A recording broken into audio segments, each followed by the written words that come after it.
Sweet Child of Mine by Guns N' Roses. Played often in the Blek household in the 90s, came the genesis of Charlie's activism and leadership at the national, state, and county levels in the fight for responsible gun policy.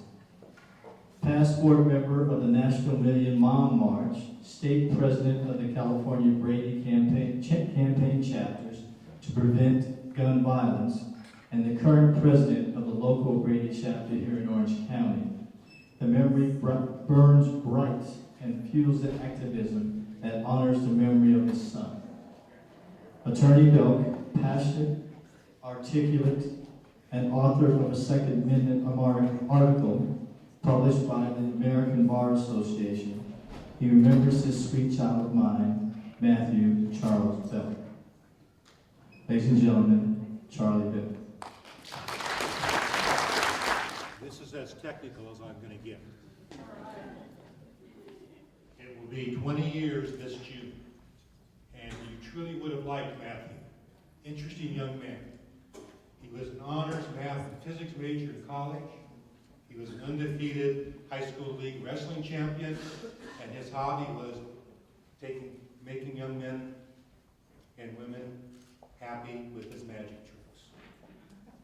And between his junior and senior year in college, he was off to New York City, the Big Apple, to experience all the wonderful things that it provided. And each week he would call back with so many wonderful adventures. And then one day at 3 a.m. we got a telephone call. Nobody wants to get a call at 3 o'clock in the morning. A New York detective with 4 short sentences. Your son was the victim of a robbery. He did not offer resistance. He was shot. He is deceased. A double homicide that night, a Marine Corps decorated veteran, father of 2, and our son. This was the beginning of our endless journey. And when you look at television, and somebody gets on the screen and says, well, this event will create closure, please understand that that word does not exist in a victim's vocabulary. Because I assure these district attorneys that that family will feel just as bad the day after as the day before, because their loved one will still be dead. We have a high school grad night video of Matthew lip-singing the song, Sweet Child of Mine. Guns N' Roses. God, who knew? Guns N' Roses.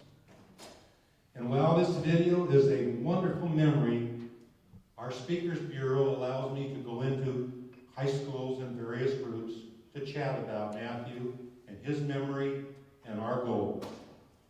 I truly enjoy the opportunity to interact with our high school students. They get it. Being involved with this youth helps me keep Matthew's memory alive, and we discuss his goals and their challenges. They have so many challenges. Our youth are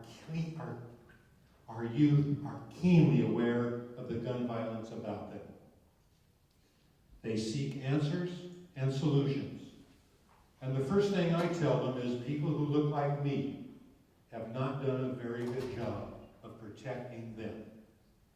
So I encourage and I tell them how to register to vote, the privilege of voting, and when they're eligible to vote, and whether they believe in my cause or any other cause, to be active and to be involved, because that's how they take their future into their hands, and that's so important. So there is a curiosity when I chat with these young people about the Second Amendment. A lot of people will tell you they believe in it, and quite frankly, they truly do not understand it. I think the vast majority of our Orange County politicians would fall into that category. So I would encourage you to pick up this one page. It's back there in our exhibit, because we now have a couple of Supreme Court rulings, and so I'm accurate. I would like to take the opportunity to read a couple of things. The court made it clear that the amendment only protects a limited right and does not, quote, protect a right to keep and carry any weapon whatsoever, in any manner whatsoever, and for whatsoever purpose. Let me repeat that. Does not protect a right to keep and carry any weapon whatsoever, in any manner whatsoever, and for whatever purpose, regardless of what the National Rifle Association and the Gun Manufacturers Council try to tell you. So, the Supreme Court also went ahead and told us that there are several identifiable examples of constitutionally valid regulations. For example, prohibiting firearm possession by felons and mentally ill, that's a good start. We want to keep dangerous weapons out of dangerous hands. Forbidding guns in sensitive places such as schools and government buildings. Okay?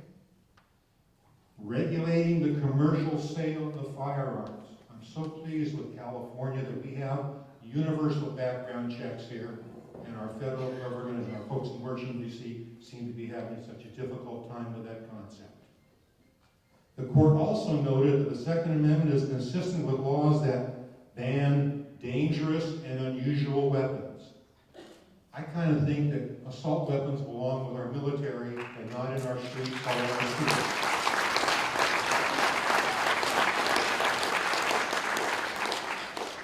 They tell us that we can regulate the storage of firearms to prevent accidents. Just last legislative session in California, a law was passed where you parents can be criminally liable for negligently storing that firearm that falls into the hands of a minor. Criminal liability.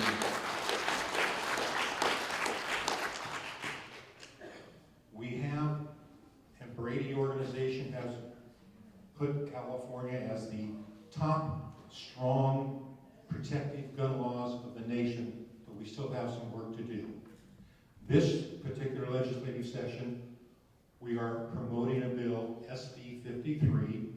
We now, when you go to buy a handgun or a long gun, have to fill out a form and go through a background check. Quite frankly, we think the same should apply to purchasing ammunition. If you're prohibited from having a gun, what are you doing in that store? Buying bullets. Doesn't make sense to me. So I would certainly hope that we promote that.